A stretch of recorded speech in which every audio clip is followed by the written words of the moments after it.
Yeah.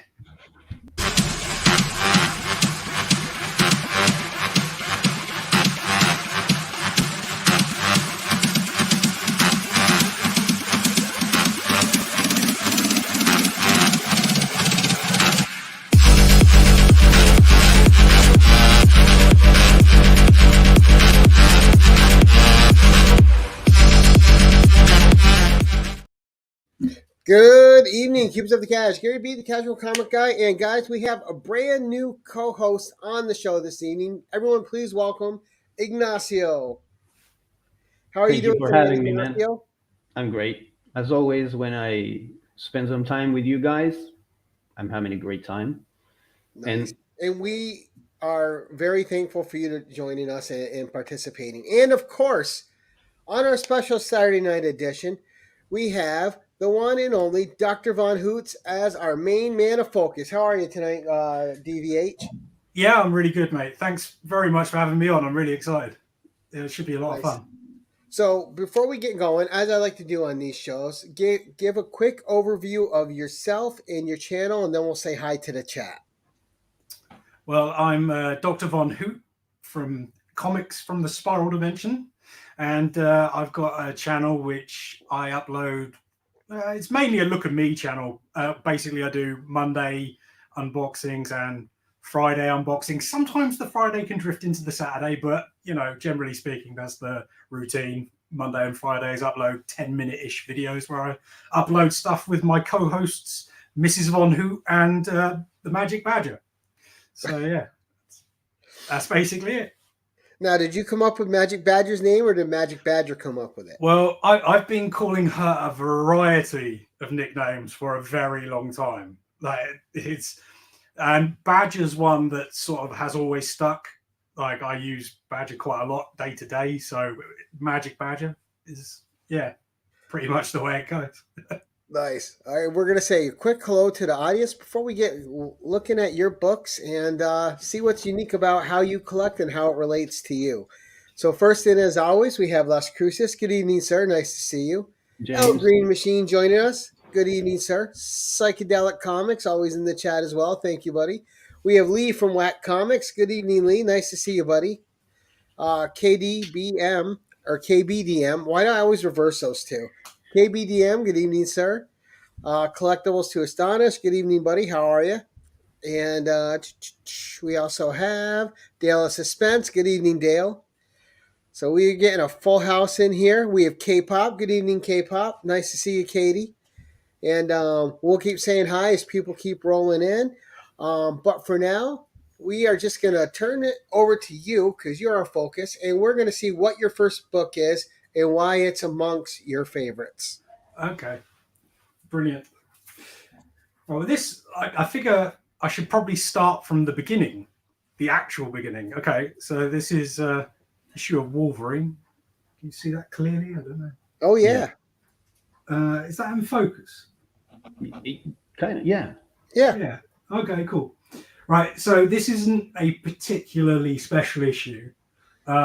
It's just in the middle of the run, and essentially, when I was, I want to say 11, maybe 10, I went on holiday or vacation to California. And this issue was one of two issues that I bought off a newsstand on our way through Death Valley. I think it was when we were in Death Valley. And it stuck with me all this time because it's, a sort of brutal cover at the same time, and it's Wolverine. Yep. It's epic. Now the story itself, I can't remember at all. I've not read it in years, but the book itself means a lot to me because it's where it all started. Right, nostalgia. Yeah, it really is. So you got into comics a little bit late. Yeah, well, I mean, in the UK, whilst we have the different prints, the Pence variants and stuff like that. In your average news agents, you get sort of reproduction books. They're not actual comics. So I'd have the odd one of those, but I mean actual genuine sort of comic books as we all collect them. That's the very first one. And I was around 11, I think, when it happened. So yeah, that's when it started from that perspective. There were earlier sort of UK owned books, but again, Right. different. They're more like magazines.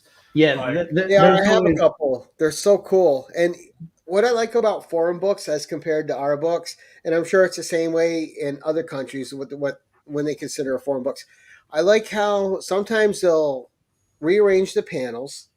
Sometimes they'll make one panel big where it's small in ours, and they'll highlight different art or show more art. And sometimes they'll completely color it completely different.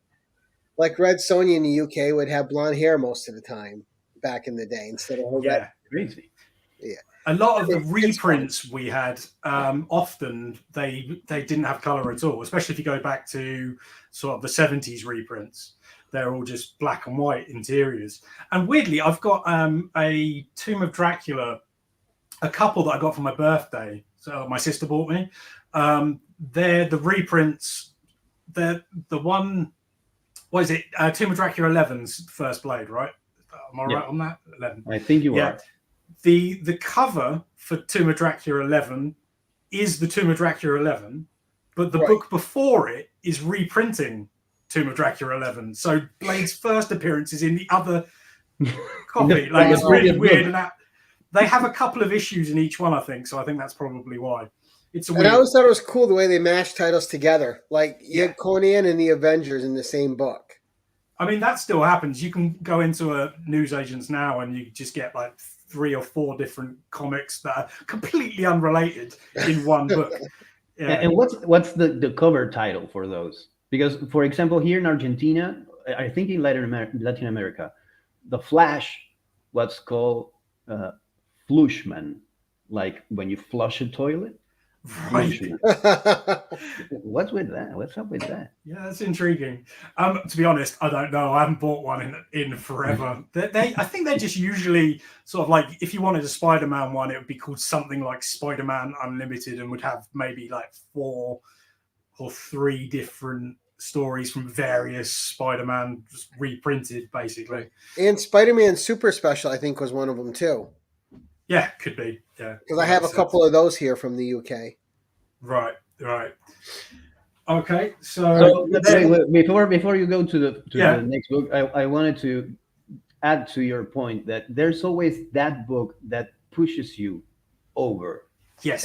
And turns you into a fanatic, basically a comic collector or whatever. And for me was Asterix #2. Yeah. Yeah. Do you have one, Gary? I don't have any. We do have them over here quite a lot, though. I remember them around a lot when I was a kid. Huh. Asterix, I'm not familiar with. Oh, right. That's interesting. It doesn't. Asterix, huh? I'm going to write that down and look into it. Oh yeah, you're in. Oh, it's huge. In Europe, massive. This Asterix, right? Asterix. Exactly. Never heard of it. I can't believe Asterix and Obelix. Yeah. Oh. All right, number 2, DVH. Okay, so seeing as I did the first one, I thought I'd do my last one, as in I got this week, which is Shiny. a metal cover. It's a metal, and it is my own shared exclusive. Oh, very nice! Congratulations. Yeah, so that's why it matters so much to me. It's not really so much about what's in it, but it's what's on it. Right there is my logo, which is amazing. So technically, I'm on a comic book, which is mad. I know, a year ago, that would have never been in my head that would happen. So it's amazing. Yeah, I'm really chuffed. And how crazy beautiful are those gimmick metal covers, dude? Oh yeah, it's really amazing.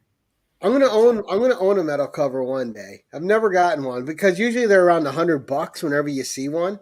Like, really, I don't know if I'm gonna spend $100 just to get. You know what? The way you go, the way the doctor went, and I went with the comic burrito guys. You do a variant cover, and the burrito guys sent me a metal version of the cover I did for them.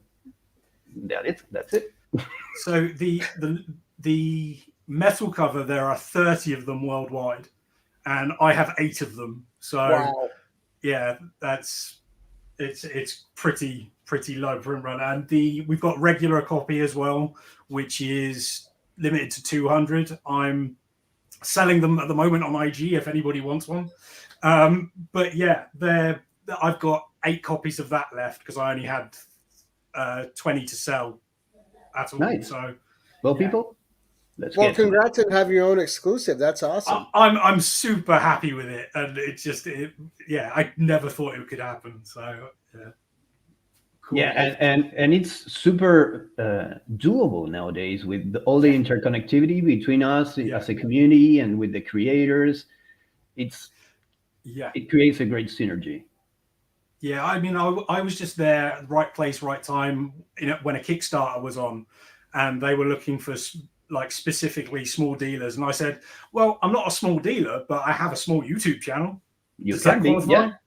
And they were happy to. And it's also, and congrats to you for supporting people on Kickstarter, because that's the new way I think the indie comics are going to grow more and more. It's those crowdfunding platforms. They are huge now, actually, but I think they're going to be even bigger in the future. Yeah, there's a Indiegogo and Kickstarter. There's just tons. Yeah.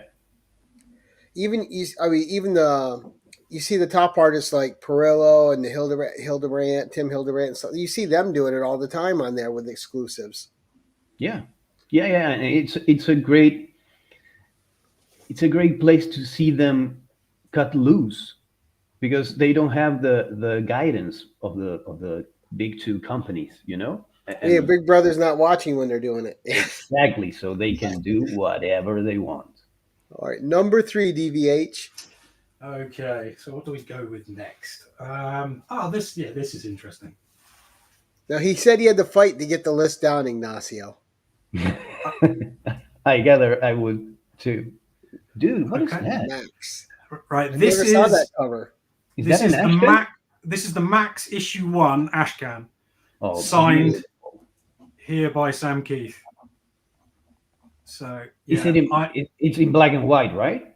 Yeah, it's in black and white. Yeah, the Oh, interiors are all in black and white. Yeah, that must be amazing. They did a green one and a yellow one, I want to say, as well, with lower and higher print numbers. I think this is the middle one, but yeah, very, very limited, and it's hand signed by him, which I think is awesome.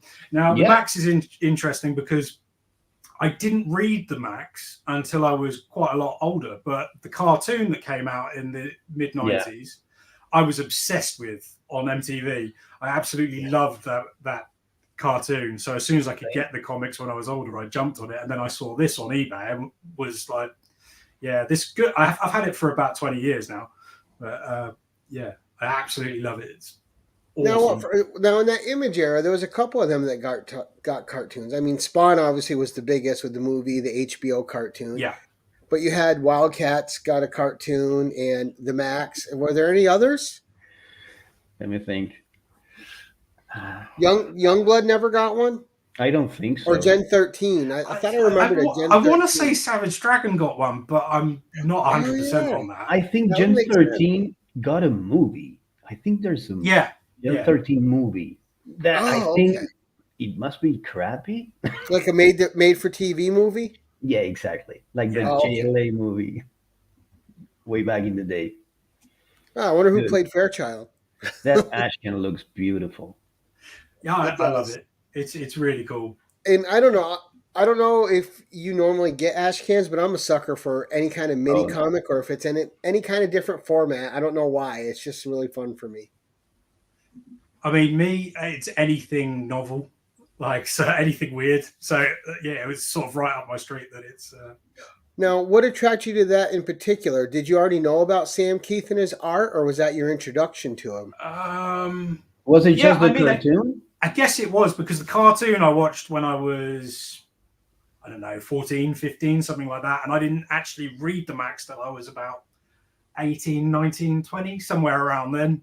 So it's, a 5-year difference. And I got this like the early days of eBay, pretty much. So yeah, and it made a lasting impression, because I gather when you saw that, You Oh, actually I don't love trigger the it. Max. Yeah, I mean, I've got the DVD, I've got the video. Yeah, I love that series, and it's really close to the beginning of the comic. Like you can read the comic, and it that first episode is exactly the same thing.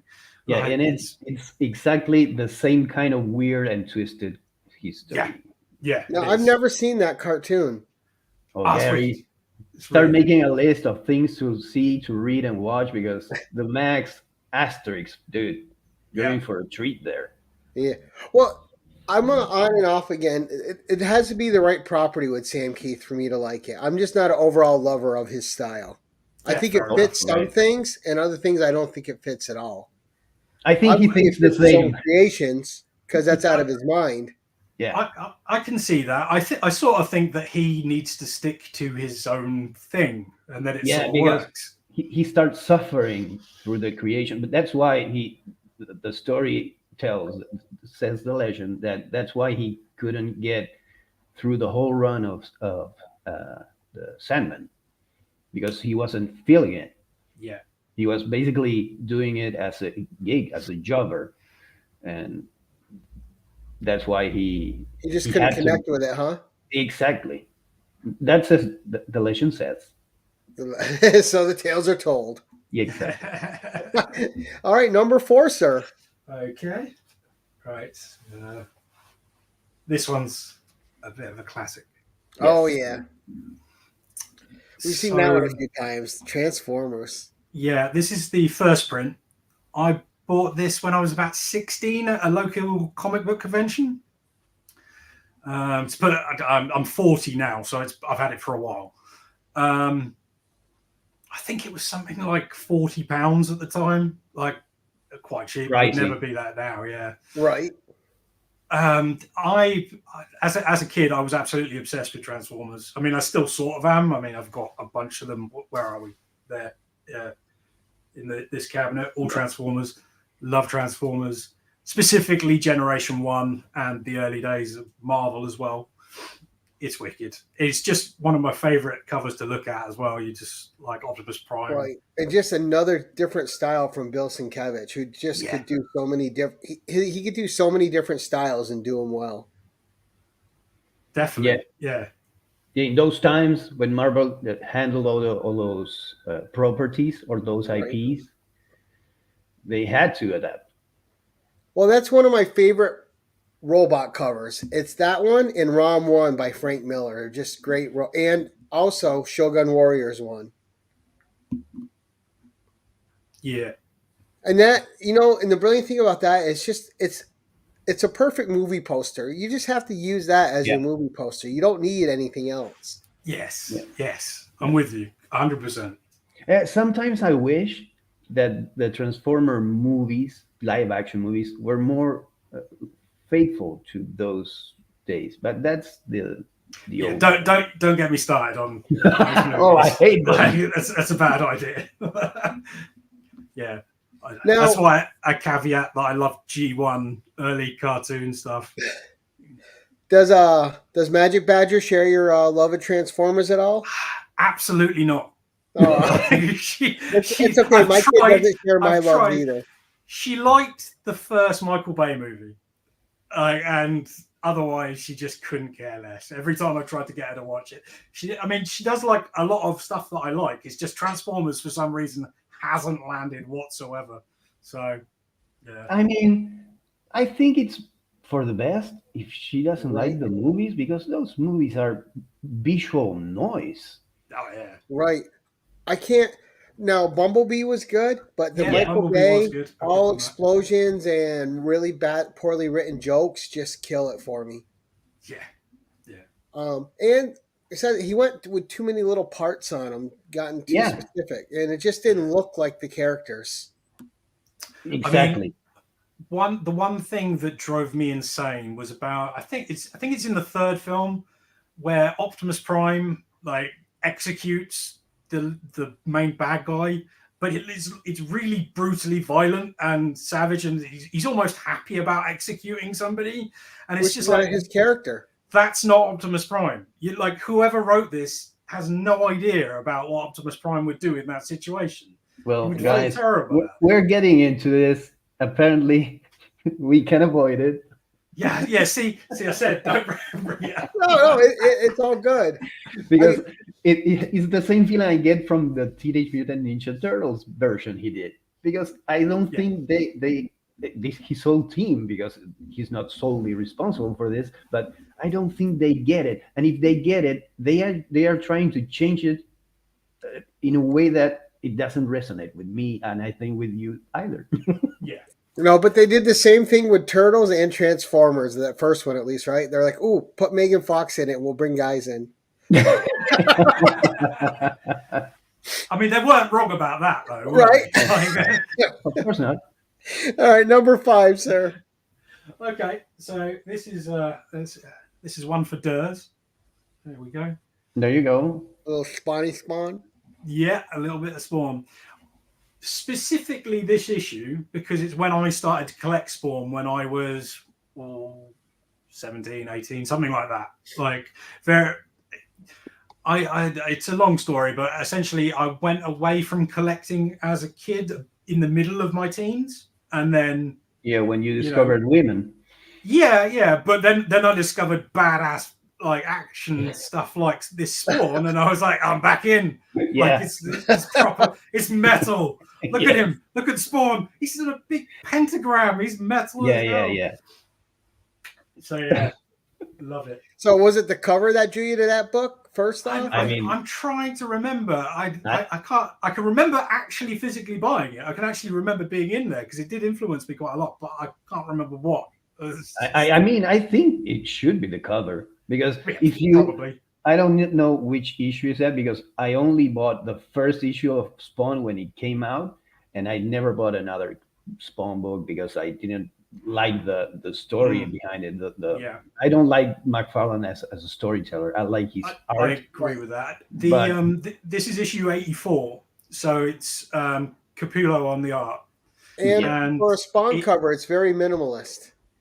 Yeah, it is. Yeah, I just I love this cover. I collected it from 84 through till about 130-ish. So it was that sort of run, and then I went back and bought everything up until 84-ish. But after that, I haven't really followed on from it. I'm in the Ignacio camp on this. I got excited. I bought the first issue, and much like McFarlane's Spider-Man, the writing was just I didn't connect with anything in the issue. I bought every McFarlane Spider-Man because it blew my mind how he did the webbings. I did too. But then again, when he came up with Spawn, and I said, okay, let's see this because I think Spawn is a perfectly designed character. I think the design of the character is beautiful, but then you start reading it and come on, man. In the beginning of Spawn, I found it quite wordy for no reason, and like that really hindered it. But like around this sort of era, it's much more breezy read. I've found. I struggle with reading quite a lot, and always did as a kid. So in order to get me, you have to not have like streams of text for no reason. I mean, at the end of the day, it's a visual medium. Like you're telling a story with both those things. So you don't need loads of exposition through writing. You can just literally show it in a picture if you're good at it. I mean, that's a key part of the process. But I have read editorial asking the writer to, hey, can you add a little more words here? Hey, Trev. Because they don't like wordless pages a lot. Right. And I do miss the era, like the Bronze Age and the older books where you could sit down with a comic and you're spending 20 minutes with it, reading it. Where now you sit down with one and you're done that sucker in 4.5 minutes. I mean, I've said all that, but like my current thing is reading Tomb of Dracula. I love it. And that's got loads of rubbish exposition all over the place. like he'll be falling through a hole to the ground and shout, "I'm falling through a hole." And there'll be a bit of thing on the side saying, "Dracula fell through a hole." And you're like, I can see that. I don't need you to tell me it. But I'm glad you told me because now I know he is aware that he's falling through the hole, and Just in case I didn't understand the the visual. overall narrative, the meta aspect is also making me aware. You mean Rob? Thank you for the super chat, sir. All right, number 6, sir. Okay, so should we leave that till a bit later? Oh, it's Oh difficult. yes, keep us in suspense. And Okay. Rob with a great show this afternoon of Only Slabs. Always great, Only Slabs. Love it. Okay, so this is very recent. Yes. And I Ooh. absolutely love this cover. It's amazing. Like, just phenomenal. It captures Which issue is that? everything. This is issue 1. It's one of the is it Golden Apple exclusive? I don't know. It's one of the exclusive covers, Virgin variant of Do a Powerbomb issue 1, and it is fantastic. Not just this cover, which is fantastic, but the book is one of my favorite books in ages. I'm a massive wrestling fan. I had a wrestling show at my wedding. Like I nice. love wrestling. I saw that picture on Instagram. So, and this captures everything I love about wrestling, and that's why I think it's just wonderful. I mean, there's a lot wrong with wrestling as well, which is also in this book, which is really cool. I got to get the trade of that because I haven't heard one bad thing about it, so I got to read it. I mean, dude, I'm not into wrestling at all. Me either. I watched a little bit when I was a kid of local wrestling because we had it here in Argentina too.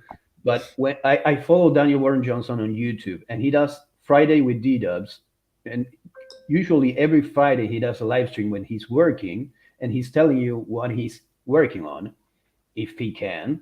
And I saw the birth of Do a Powerbomb, and he was telling us, whoever was there, how he got back into wrestling when he's in 2018, when his daughter was born, and he was in his hospital, and all that thing. And I don't care about wrestling per se, but he got me interested in what he was going to tell with this world he was creating. And Gary, if you are able, anyone, if you're able, get number 5. I got a fan art in the gallery there. Oh, I will look for that at my LCS setting. I was lucky enough to do a fan art and send it to him, and he selected it for the gallery. That's really cool. Yeah, it blew my mind, man. Yeah. See, now as an adult, DVH, I'm not into wrestling, but when I was a kid, I used to watch Andre the Giant, Macho Man, all those guys back then. You know. Yeah. I mean, I've watched it forever, and sometimes Roddy I hate Piper it. was one of my favorites. But yeah, Roddy Piper's fantastic. He was such a nice guy, but so good at playing the villain in wrestling. Yeah, he really was. I get it now more than I got it when I was a kid, but maybe because I understand that wrestling is kind of superheroes, you know? Yes. In a way. That's sort of what it is, yeah. Yeah. It's a beautiful cover, man. Very similar. And like this particular cover just shows exactly the impact of a suplex. It's so dramatic. I absolutely love this cover. Yeah, and how crazy is the motion that Daniel Warren Johnson puts. In like he can do a fight like nobody else. No, like dude. it's really cool. Oh, I really got to read this. Oh, I get goosebumps, man. Yeah. I might have to stop at my LCS and buy the trade tomorrow. He told me he got it in. You get to it. I'd be shocked if anybody didn't like it. Like I just think it's wonderful. It's really good. Now, did you read his other one? Because I haven't read that either. Murder Falcon. I'm about halfway through that at the moment. It's really good. From Daniel where Warren I am, Johnson, anyway. It's a modern master. Him and in my opinion, Trad Moore and Daniel Warren Johnson are up there, and he has a way to pull at your emotional strings that he made me cry with his Superman story in Superman Blue and Red. Dude, right. I think it's the only comic book that ever made me cry. I'll have to check that out because I haven't read that. It's got to be on the app, right? Of course, yeah. I think it's quite old, so it must be there. It's a simple 8-page story about parenthood. Wow. Okay, Oh. cool. Wow. I'm in. Yeah. Taylor Windows trolling me. He goes, just think Conan in a squared circle. Thank you, Taylor. And by the way, let's get Taylor to 1,000, everybody. If you're not subbed to Taylor Winder, head on over to his channel and please sub him up. Yes. Awesome content. All right, number 7. Oh, that cover, man. Oh, Yep, this is awesome. This is All Hail Megatron issue 1, and it's an exclusive. Now, I found this in my LCS when it came out. It was on the wall for £4, and I nearly didn't buy it. And now it's worth something insane like 400 quid because it's so rare. I'm not boasting. It's just what happened. Like, I'd have bought this if nobody wanted it, but it's fantastic. It's a one great of my favorite cover. covers. Besides the homage, it's beautifully done. Those volumes, the color, the shiny parts, the beautifully done. Now, do you have the original Megatron when he transformed into a gun, DVH? Yeah, I do. I bought that at the same con as I did the first issue of Transformers. Funnily enough, yeah. I bought it again. I think it cost me about 50 quid. It was loose. I got it into the car, and immediately the arm fell off because it had been super glued on rather than it being. I was not happy, but you can put it all together, and it still was cool. Had all the accessories, so I wasn't mad.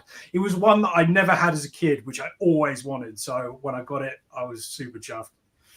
Yeah, nice. Yeah, well, when that nostalgia hits you when you see something. Oh yeah, you got it. Yeah. And especially that before it got banned, and yeah. I mean, nowadays they wouldn't care; they could do it again. But... No, of course not. I think they push for the band to sell more toys, man. Oh, definitely. I think the only place you'll get that again is in Japan because they're mental. I think they're just. I mean, they should have a real life one running around. Of course. Have you seen those crazy 101 Gundam wing suit, whatever they have? The massive one that's like a big statue. Yeah. 101 mobile suit Gundam wing. It's phenomenal. Statues. Yeah, it's amazing. I love that mental stuff that they have. The way the Japanese think, I'm sort of really fascinated with. Because if you look at sort of animation from Japan and you look at animation from, say, America, you've got stuff mainly for kids. Like the vast majority of animation in the US is made for kids and always has been. And then you've got in Japan these absolutely insanely violent action and horror films and even adult content. Yeah. Yes. Which is just how did they come to the conclusion of that? And on the other side, something completely different. It's fascinating to me. The thing is, because they don't care at all about their cartoons being hyper violent and hypersexualized. They do it just throw it all in there. They realized it was cheaper to make a cartoon than to make it with people, with live action. All right, so DVH, what's your favorite anime then? Oh, probably I'm old school, so Wicked City. That's good. The Guyver. I remember the Guyver. I've got some animation cells from the Guyver as well, which is pretty cool. Ninja Scroll. Yes. Fist of the North Star, which I absolutely love. It's absolutely mental. Yes. Yeah. all that 80s violence is. It is. Oh. See, Cyber City Oedo 808 is just phenomenal. I can't recommend that enough. But only if you can get the English dub version, because they completely redid all the dialogue. So there's tons of swearing and amazing action, like metal cyberpunk music. It's just fantastic. Ninja Scroll was great. I'm a big fan of Bubblegum Crisis. I was actually listening Oh, to the soundtrack earlier today too while doing dishes. Love Bubblegum Crisis, and I used to like their horror stuff too, like Mermaid Forest. Oh, I've not seen that. Oh, Mermaid Forest is brutal horror. Yeah, that's good. Okay, I'll check it out. Yeah, Ninja Scroll is great. I remember watching that at first. I didn't know what it was.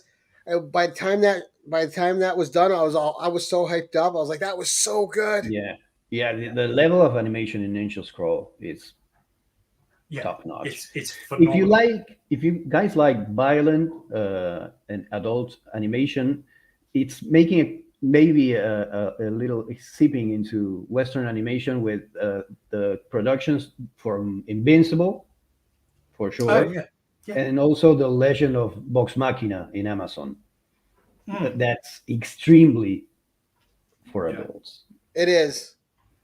Also, I don't know if you guys bought anime back in In the the late VHS 80s, era, early 90s, but it was always on that was in the VHS days, right? yeah. And the cassettes would be all sorts of different colors. It'd be like a purple one or a blue one. They were never just standard a black cassette. And the cases for them were huge because they had that. You remember those old Disney cases with the plastic? You would get a lot like that. And Well, I I used to mean, have a big collection of them. generally speaking, in the UK, they were clamshell cases. Like we didn't get the cardboard cases for VHS over here, Oh, so they were all like that. It was pretty standard. And I come from a land of piracy, so it was all black. gotcha. All right. Number 8, DVH. Okay, well, let's do this one. Oh, Madureira, dude. Oh yeah. This comic blew me away. Oh, dude, it's signed.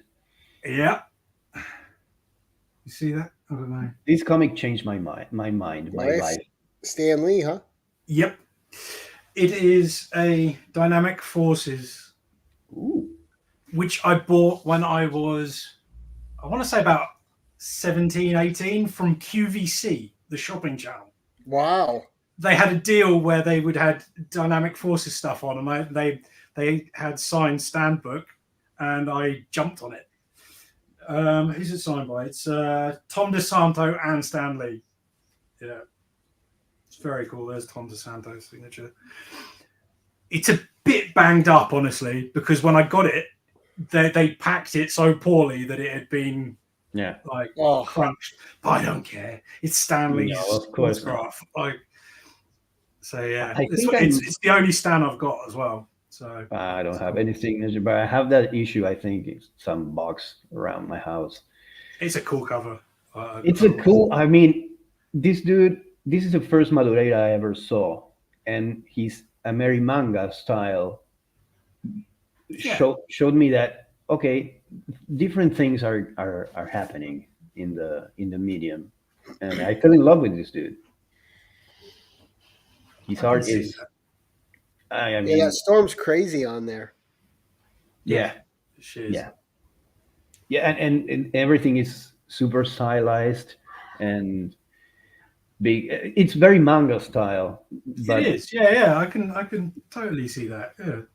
it's and it's that age, you know, the era in which manga basically permeated the Western style, and you got Humberto Ramos, Joe Madureira, a little bit Campbell, maybe Yeah, I can see that. Like Chef just a little bit. Matsuda. They all got like a little bit of spotlight because before that style, Madureira was aping Jim Lee. They were all aping Jim Lee because Right. that was the style that sold. Well, they were smart. They went with aping Jim Lee and not Rob Liefeld. Oh, dude. Yeah, I saw Rob Liefeld, an old video, I don't think from the end of the 90s or beginning of the 2000s, of Rob Liefeld talking about that infamous Captain America image. Oh, and that I think we all know what we're talking It's about. one of the worst images in comic book history. Yeah, yeah, and he says that he kind of regrets it because it was just a promo image that he spat at 2 a.m. Like, okay, I need to finish this and send it, and he sent it, and immediately Jim Lee calls him and tells him, "Hey, do you think do you want to do this again?" No, no, it's all right. Send it over. Oh my god! I Should have don't know. listened to Jim Lee. Oh, of course. Of All right, course. number 9, DVH. Okay, so this is my one and only Yeah. slab, which is Transformers: The Lost Light issue 1. It's not the only slab I have, but for the purposes of this, Yeah. I thought I'd stick to raw books just because it was more fun to dig through my boxes. And Right. also, a lot of this stuff is from my, like teen childhood, which is sort of has a bit more meaning to me than the slabs. Got better stories, I suppose. But with this Hey, one, that's what it's all about. this is less about this specific book, but the run, The Lost Light, and More Than Meets the Eye. I think everybody should read. I think it's one of the best comic runs ever. It's funny. It deals with like race, sexuality, religion, sociology in Wow. a way that a Transformers book should never ever be able to do. Like it doesn't. Well, I couldn't believe it when I started reading it, and it was so clever. And just there are a lot of characters, but it's still pretty easy to follow, especially if you've got a vague knowledge of who the Transformers are. Yeah. I just think it's absolutely amazing. From More Than Meets the Eye turns into The Lost Light at a certain point, and it's all of More Than Meets the Eye into The Lost Light is amazing. Well, who's Highly, the writer highly so we can give him his proper kudos?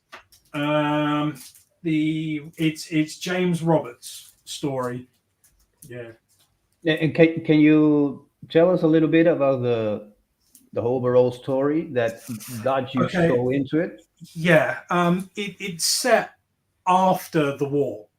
That's the thing. Like the Decepticons have been defeated, the Autobots win, but they're going back to Cybertron together and trying to rebuild society. Because they've been at war for literally millions of years, that's not an easy thing to do. And Right. the whole thing is like complete cluster, basically. And the Lost Light is essentially Rodimus and a bunch of Autobots and some Decepticons go on a journey to find a new place because Cybertron is effectively dying. So they're going. There's like an ancient mythical thing that they've been told about for generations, but nobody ever thought it was really real. And they thought, well, they go and look for it. So that's what they do, and they all go.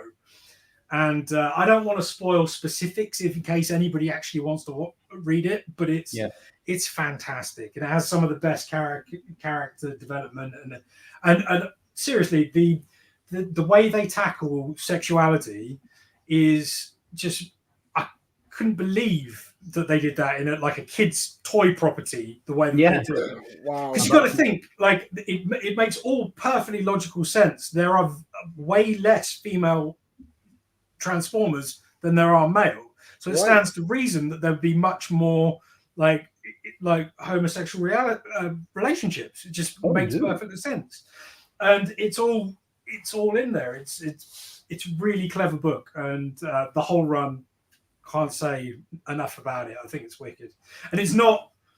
It's never. It's legitimately smart. That's the thing. It's Right. not. They're not just cramming ideas down. It's like it's really well thought out.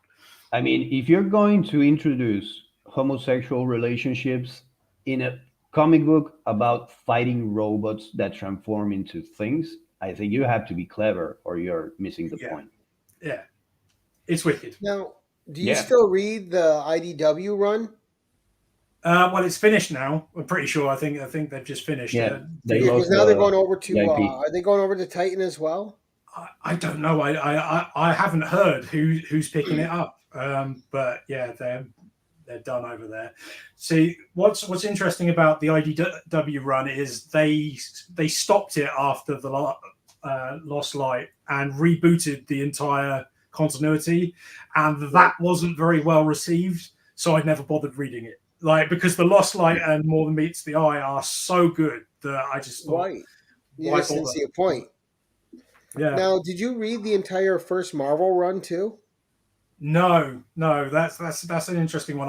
I've read the miniseries and bits and pieces when I was a kid, because we used to get reprints of that quite a lot. So before I got that Wolverine, I was getting those Transformers reprints, and they turned in. Well, that's really interesting because Simon Furman started writing the Transformers for the UK market version, and that had original content and different characters and stuff like that. And the Transformers got cancelled by Marvel in the US, but our Transformers carried on. So the UK version of it ran into the 90s for quite a lot longer. Oh, wow. And Nice. yeah, they developed stuff like the Generation 2 comic has characters that aren't in anything else, really. Now, we talked about Transformers a couple times now, and you still have not told us who your favorite Transformer is. That's hard. Yeah.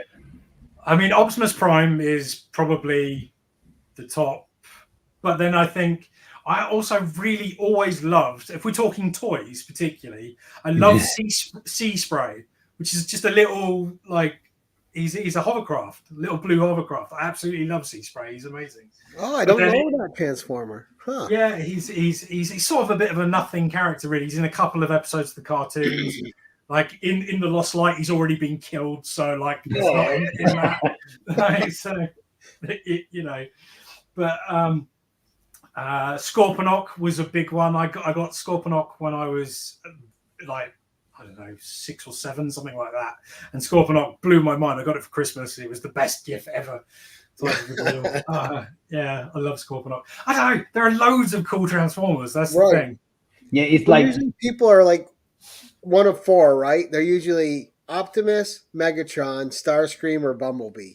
Yeah, I mean, to be fair, Soundwave gets a lot of love as well. Yes, I like Soundwave, the Panther cassette. I like. Yeah, Ravage. Yeah, never remember the name. Like asking your favorite Pokemon. Pokemon. That was where I was going. Asking your favorite Transformer is kind of like asking your favorite Pokemon. It's like there are too many, but Pikachu is always going to be there. I mean,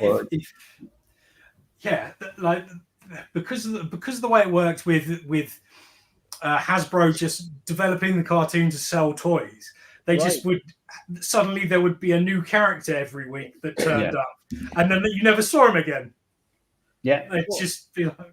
But that was the brilliance of Marvel, right? Because they took all those properties, like Rom Space Knight, which is a favorite of mine. I have the whole run and Rom. Yeah, Rom. I love Rom. So you had a toy, and they did it with so many toys, right? And they franchised like G.I. Joe, Transformers, and they gave them the guys, because the big writers didn't want them. So they gave them to other guys like Bill Mantlo and stuff, who sat there and made huge names of themselves by actually coming up with great stories for these characters and adding to the mythology in a way that they didn't even see that was going to happen. Yeah, and the good thing is that they let them do it.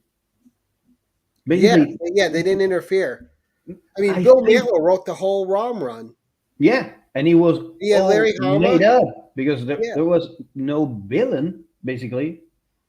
Right. He had to come up with everything. And that's a good thing that maybe there was so much, okay, just do it, and we don't care what it says, that they gave them that freedom that... Yeah, the carte blanche. Yeah, and they came up with whatever they thought was good.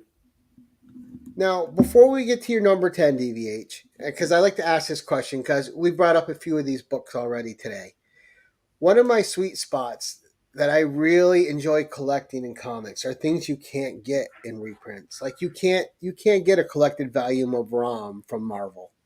You can't get a collected volume of G.I. Joe or Transformers because they're IPs of someone else, of like Hasbro or what have you. Do you get a kick out of those type of books, or do you just want everything in a trade, or do you like collecting things that are rare like that, where you can't buy them as a collected form? I mean, there's definitely an element of that. I generally speaking only read digitally now, but I collect physically. So it's always a bit of a battle when you can only buy something physically and digitally it's not there. I mean, I guess there's ways around that if you know where to look on the internet. But Yeah. generally speaking, I'd prefer not to have to do that or anything. And Look for there, Dr. there Von is. Hoop's Dark Web. Yeah. All No. right, number 10, sir. Okay. So number 10. We won't out your dark web. Okay. Oh, this is for Yes! you, Gary. I love that Yeah. series. This is for you. This is the Black Cat Felicia Hardy miniseries. It's so good. It's fun. Yeah, issue 1. And Cardiac, Spider-Man. I'll be honest, I have read this, but I don't remember it. But the reason I love this so much is because I met the artist, Andrew Wildman, at a con and bought. Here comes the original art. Yeah, Oh, a wow. page from Yes. it, Oh. which is Amazing. Yeah, I love this so much. And he was a really nice chap and sold it to me for a ridiculously cheap price, I thought, because I mean it has Spidey in it here in his outfit. All right, he's not wearing his mask, but that is Spider-Man. I own a Spider-Man page, which is just insane to me. And then you've got MJ and Felicia up here looking rather fetching, and I love it so much, and I actually love this more Yeah, than the the layout comic is page. really good. The Yeah, it's layout wicked. is yeah. Right. Yeah. And Wildman was big back then. I mean, he has a great house style. You know, Well, it's the style of the era, basically. and Yeah. and look at MJ and Felicia, dude. Their hair is perfect. Yeah, I and love it. you can tell which one is which without having to rely on colors. And sometimes that happens, you know. I mean, this is my only piece of production used original art, and it's really great. I love it. As soon as you showed that original Black Cat series, we became best friends. I do like Black Cat quite a lot. She's great. It's funny whenever I see that book, and you don't see that little mini series often. I don't think it was highly printed, but I pick it up. Oh, as soon as I saw he was showing that, I knew you were going to love it, Gary. Yeah, Black Cat, Felicia Hardy is just one of my. Her, Jessica Drew, Conan, and Red Sonja, and Captain Marvel, the 5 favorites. It's I know, it's so cover good. too. And the covers on that series are so dynamic. Yeah. Definitely. All right, number 11 with a personal story attached. Okay, yeah. Not that wasn't. That was awesome. What a great page of art. Oh, and another shiny one. Yeah, I love me a bit of foil. I'm a 90s kid, let's be honest. Yeah. Okay, so again, this isn't really because of the book. Okay, like there is a bit of story to this. So after I got the Wolverine, I was around 11, 12. Me and my best friends began like being able to travel on our own. Like our parents would let us go to town and we'd pop on the train and we'd go to the comic shop or the various different places that you can pick up comics anyway. And we all, like me and 2 of my best friends, Paul and Gavin, shout out to Paul and Gavin, they also loved Spider-Man. And we decided to all collect Spider-Man together. So I had a binder, I think it was the Fleer 95 Spider-Man collection of trading cards. Took all the trading card bits out, and what we would do is put them in little baggies in the thing, and we'd rotate. Basically, every 2 weeks you'd get to keep the collection at your house. Was the deal. So then you would read it all. You took turns on who's gonna buy the next issue. Well, no, I would buy the sort of current to run, and everybody else seemed to get the like fillers of the back, because we're young, we don't have a lot of money either way, so we were only buying like one comic every week sort of thing at most. Exactly. So this is pretty special because, like, I mean, Rob Fatstacks is going to hate me for this because it's all about the Clone Saga and he hates it so much he stops reading at all. But yeah, I was really into the whole Clone Saga thing because it was where I started reading Spider-Man, honestly, and it meant an awful lot to me. And this final adventure was sort of was supposed to be like the big ending for Peter, and he was going off into the sunset, and it was like his final adventure. I mean, it says right. And it was going to be Ben Reilly, right? Yeah, that was the idea. Ben Reilly would take over, and it's a weird one because we had been collecting, I think, together for about a year or two. It might have been 2 years, and this came out, and I got them all up until this point, and we'd got quite a decent collection for 3 12-year-old boys. Right? Yeah. Like, it was cool. But for some reason, I decided to break up the collection after this book. It felt like it was the end for me because it was the final adventure. Right. Like I was done. So it's I sort of ruined collecting Spider-Man for 3 people in one go. And that's when he became Dr. The villain, the wrestling villain. That's how you become a villain. That's your villain origin story. Sort of. I mean, it's not like we all went on to read other stuff separately, but it was like the end of, in Stand By Me, where he's all at the end of it. Like we never went back to that summer, that kind of thing. It's that sort of feeling I get from this book because it is the end of a really important bit of my childhood where one of my best friends did one thing together. Now, do they pick on you for that? No, not really. It rarely ever comes up, actually. It's a funny one. Like, I mean, we were quite young, so about 12-ish. So when we were older, like we all got more interested in other things, and we were still friends, so it didn't really matter. Yeah. I got like one of them I only talk to rarely, not only because he moved really far away, like, so we're not close anymore. The other one moved even further, but we're like best friends, like we always have been. He lives in Italy now, so I don't see him very often. Like, I mean, I see him as much as I see you two. Let's put it that way on the things. But he comes back every now and again, and but the cool thing about guys and gents, right? Like I cannot see my best friend for a year. Yeah. And if we bump in and if we saw each other, it's like a day hasn't even passed. Exactly. Yeah, it is. Yeah, 100%. And he's legitimately like the only person that I know in real life that still reads comics and graphic novels and stuff. So it's an interesting.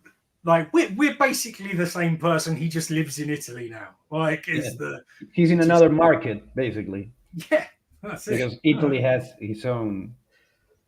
Oh yeah, Cole is very upset because he didn't approve of this, of me being here. But you know what, Cole? Sorry, dude. That's right. If you're on Gary B's channel, you don't need anyone else's approval. I know. But I mean, I needed my wife's approval, but right. I get my wife entertained with the gathering here. Smart. I like it. See, now DVH, what you got to do now is convince your friend to start a YouTube channel so you guys can make videos, collaborative videos. Oh, that would be nice. I would love that. It'd be really useful if he did it. That would be great. But he's just had his own little boys, and so he's quite busy. Yeah, he's quite busy now. He's just turned 1, so yeah, he's not doing anything fun for a good few years yet. Yeah, But, you're preaching Yeah, to Trev the asking choir. what dimension is he from if you're the same person. The multiversal Dr. Von Hoots. Oh, listen, the spiral dimension, does it have something to do with the spiral zone from that cartoon from the 90s? You remember that cartoon, the spiral zone? Oh, I never heard of it. no, I'm intrigued. It doesn't, but it Maybe could. it has another name in English. Here it was called La Zona Espiral, which translates to the spiral zone, Oh, that's literally. interesting. And there was some monoliths that radiated some kind of noxious energy, and there people got infected, and they had pustules in their body, and they rode in those unicycles that were a giant wheel, and they rode in the. This sounds insane. Yeah, I've got to see It it. sounds Like that. crazy. I don't remember it because I saw it when I was a kid, but and I haven't searched for it, but maybe it is somewhere around the internet. It Uh, must be. I've got to find it now. That sounds yeah, amazing. yeah, it was quite a thing. Oh, I got these It made an muscles. I may impact. as well ride a unicycle. Oh, what else are you gonna do? You just got diseased. Yeah, yeah, those were the bad guys. The good ones were clean. Oh, okay. You know how it goes. Right. That sounds crazy. I never ever heard of that. No, that's I'm news to gonna me. I'm gonna search for it and tell you if it has another name in English. Maybe I'm Right. Send it mistranslating to it. me as an IG message so I know. Yeah, yeah, yeah. I will. I will. After the show, I will do a quick search. Amazing. All right. Now, Dr. Von Hoots, we are to your spec pick from your collection. So, what have you got for a spec pick for us, You sir? see, this one is way less interesting, unfortunately. This is like I struggle with this one quite a lot because I just wasn't sure. It's not like I've got a hot tip or anything, Oh but no, like it's mostly for fun. So, yeah, I know, but still, like going back to that old age, I actually had this when I was a kid with the Final Adventure. I don't know whether you can see that on there now it's or called not. Spider-Man. What? The Lost Years. Oh, okay. So this is when Ben Riley has. It's the time frame between him in the 70s and when he comes back in the 90s. Basic, but obviously, time wise, it's different. But like that's where it's sort of set. Like where he went exiled before we knew he was called Ben Riley. It's like the story of how he became Ben Riley and. Oh, okay. Yeah, and I like I said, I had this back in the old days, in that old collection, and it's one of the few covers I can remember from that. Because with this one, this is the actual issue that I had. Oh, Right. yeah. Like, so I haven't bought that again. That's the actual one, and I only had. Essentially, I sold all my Spider-Man at a car boot sale when I was about 13, 14. But I kept the Final Adventure run because I thought it would be important at some point. It meant too much. Yeah, it did. It did, yeah.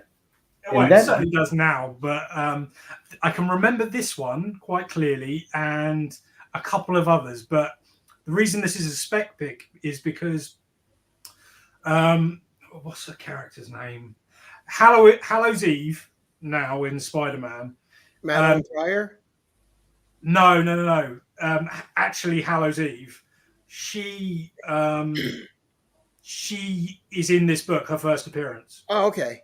That there you go. character's first appearance is in this book, and I can't remember. It might be Janine something. Oh, Who's- I had the wrong character in my head. I'm sorry.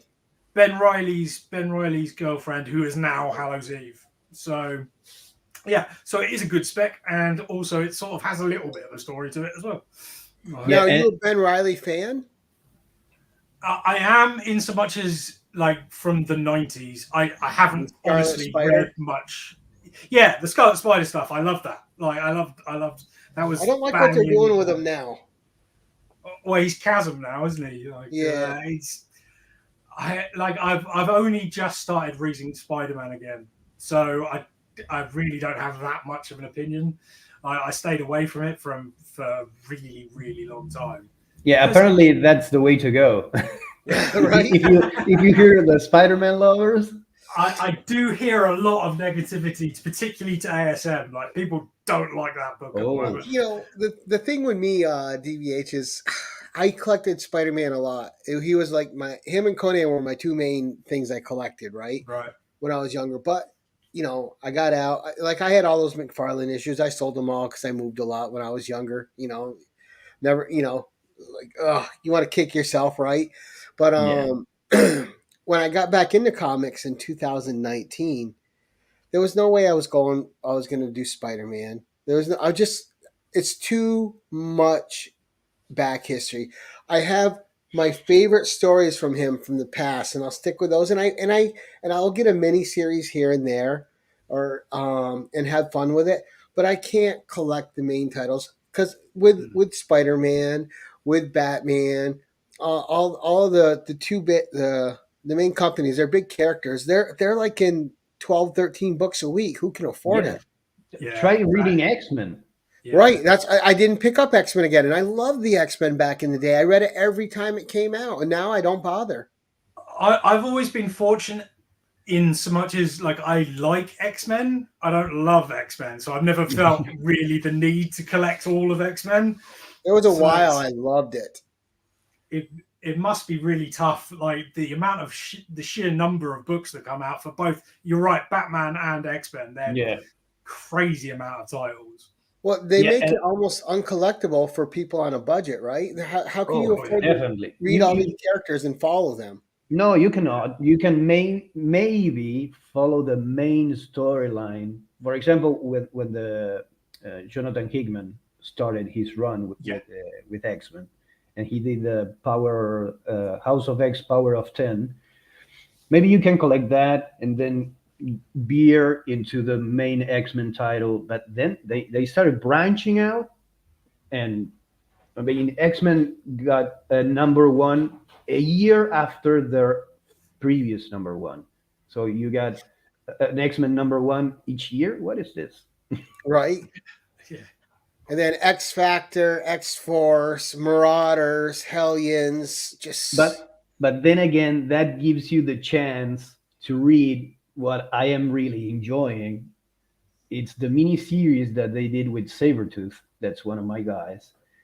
That now is Sabretooth. First, he was alone, basically in Krakoan hell, and now he's Sabretooth and the Exiles, and he has his own basically mutant team. oh wow. And that's one thing you get because there's so many titles that maybe Right. why not a Sabretooth I title? did get the Exterminators because I'm a big Dazzler fan. And when I'm like, ooh, a Dazzler 5 issue mini with her, Boom Boom, Jubilee, and X-23, sold. yeah. Yeah, I and like I had a Dazzler as lot of well. fun with that Yeah, series. it's silly fun. It's all over the place and it's over the top. Yeah. Wow. All right. So, DVH, man, fantastic books. Yeah. thanks guys. Loved hearing about your loves with the Transformers, your childhood. Learning about you and your friends collecting Spider Man together is awesome and amazing. But we'll That was go a lot around of the fun. I horn really here. enjoyed looking through my collection because I haven't really even thought about some of that stuff for a long time. So Don't worry, it's we'll get you on again, and you can think about your collection all over again. This is designed to have people on more than once, because that's why right. it's just 10 books that are favorites. It's not a top 10. Yeah. True. It's Yeah. If you and if you had a good time. yeah, it's basically a walk down memory lane in our Yeah. collections, and it tells a lot about us as comic fans, Well, how we that's an change. interesting point, I think, because what it did was made me think about sort of how I collect now compared to how I collected then. Like Right, there are not many keys here. They're just important to me, and it doesn't matter that they're not keys. Like right. Some of my favorite books I get out of the dollar bin.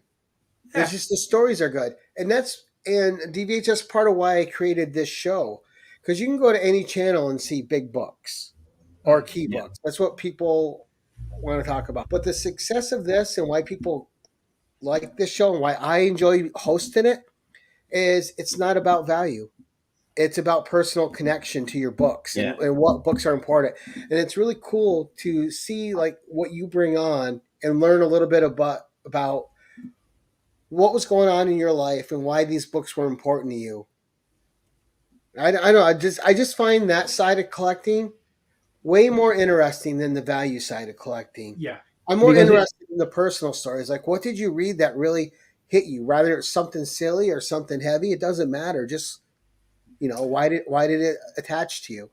Well, that's interesting as well, because the other thing that it did was make me think about books that I am missing, because there was a really long period where I didn't collect comics. I collected trades. Right. And I was massively influenced by a lot of DC during that era. Like as a kid, I was into Marvel. When I was in my 20s, I was massively into DC and but only collected trades. And some of my favorite stories ever are some of those DC books, but I don't actually have them as comics. So it's sort of arranged my priorities a little bit, because I need to get some of that Batman that I love. Like it has to be done. There Like, was a DC. there's Go ahead. loads of it. There's like the Court of Owls, Dark Knight Returns. I haven't got that, which is just insane to me. How have I've got a YouTube channel about comics and I don't have that a comic. Dude. It's not right. Like, It's emotional. It's not wrong either. It's whatever's personal to you. Don't yeah. let anyone tell you how to do your Well, stuff. no, but like that is me telling me that. Like Yeah. I should have those things. I'm not listening to somebody else. You're Tell I yourself should to have give a yourself copy a of Watch break. with them. You're putting pressure on yourself. But Yeah. this show that Gary does, that shares with us, it's about the emotional collecting. It's emotional connection with those colored papers that bring us so much joy when we were kids or even as adults, because do a power bomb, we're all over 40 here. And Gary, you're missing out, but I think it's one of the I'll read it. greatest I'll get comics. I'll get Greatest the comics. trade. And Daniel Warren Johnson has amazing comics. Yeah. I think is one of those creators that you can see him grow as a person with each series he does. Because there are certain tropes that he tackles in each story: parenthood, creation, destruction, love, family. But he matures with each story he tells, so his approach is deeper with each series he does. So I cannot recommend that dude enough. Nice. How emotional is not do a powerbomb, Murder Falcon? It's a story about a dude that plays an electric guitar that conjures or summons a fucking anthropomorphic falcon with a metallic arm when he plays heavy metal, and they are battling monsters. And then you have the story, the actual story, and it's an emotional story about health, about love, about loss. But he frames it beautifully in an action-packed comic book. It's a skill not everyone has, for sure. No, I mean, no. he's got me for life now. I'm going to at least check out absolutely everything that he does, because it's remarkable. Like, talent like that doesn't come around every day.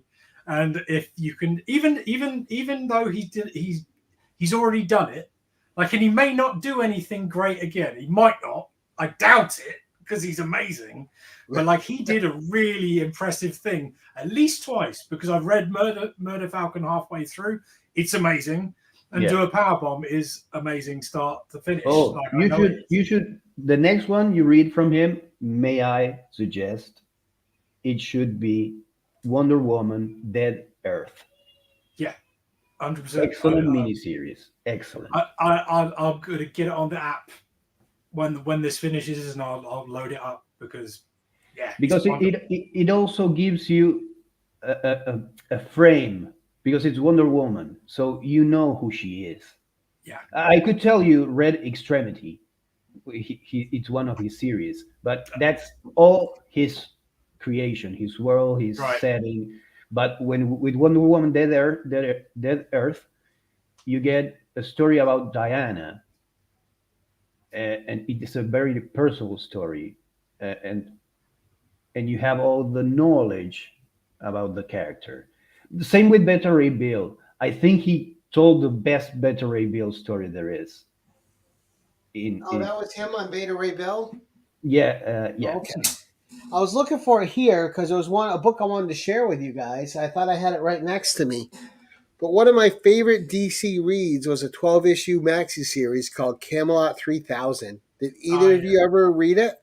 I haven't read it. I know about it, but I haven't read it. Yeah, I haven't read it either, but I know about it. I keep thinking about getting it. It's one of those sort of like one day sort of thing. It's a great read, and it deals with a lot of different things too, but it takes the King Arthur characters and puts them in the future. They're all resurrected, but they're not all resurrected the same way they were, and there's different things they're dealing with, as well as Morgana and stuff like that, right? So, but it's really good. It was striking me as something you two would enjoy. That's why I brought it up. Yeah. Fantasy and science fiction are always welcomed. Yeah, it's just a great Brian Boland series. Oh, Brian Boland. There you go. Yeah. That's the only thing you had to say. Oh, okay, Brian Boland. Yeah.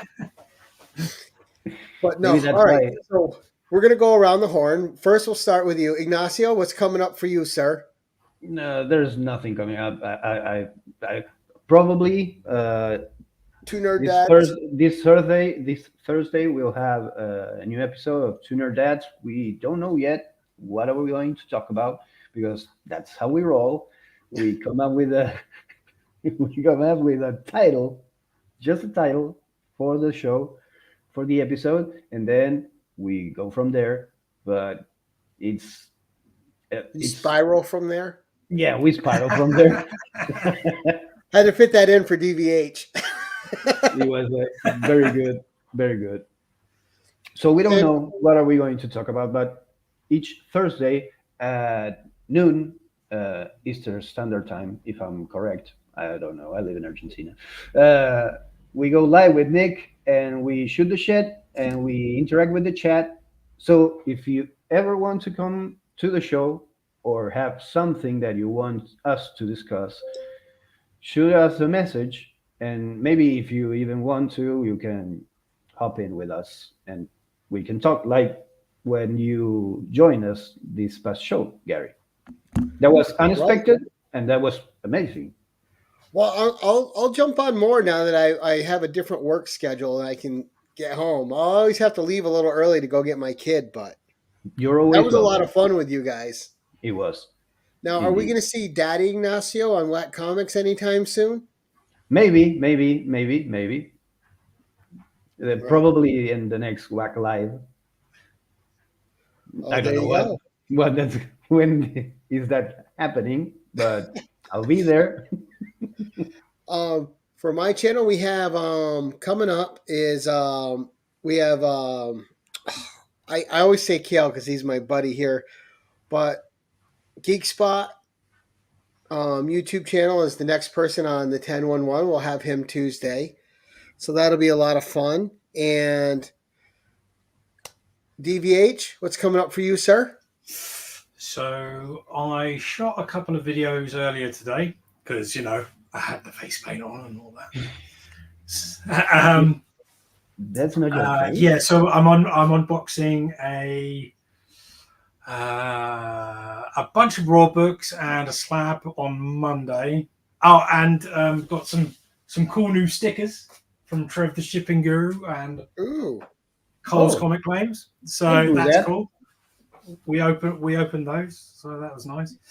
Then on Friday it'll be more raw books and a couple of slabs. One of which is now pretty expensive considering it just came out, and it's got a massive Newton ring in it.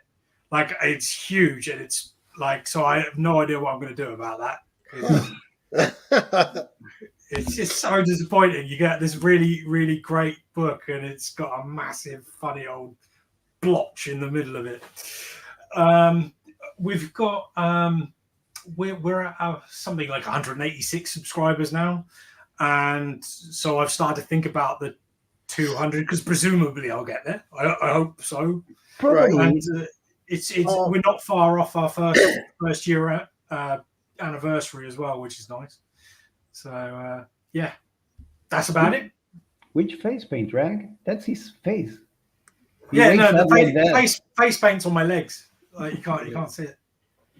I like to draw things, you know. All right. Well, first of all, I want to thank the awesome chat we had going here tonight. You guys were great in the chat. Thank you for being interactive. Thank you for showing up for my guest, Dr. Von Hoots. Anyone that's watching on the rewind, please check out the links to Ignacio on Instagram in the description below, and Dr. Von Hoots YouTube and Instagram links. Please follow both these fine gentlemen, and let's help get Dr. Von Hoots to 200. I know we can do that. And gents, I want to thank you very much for choosing to spend some of your free time on my channel with me. Ignacio, I appreciate you coming on as a co-host, and I hope you feel free to jump on any of my programs you want to and co-host. You're always welcome. You know that, sir. I know.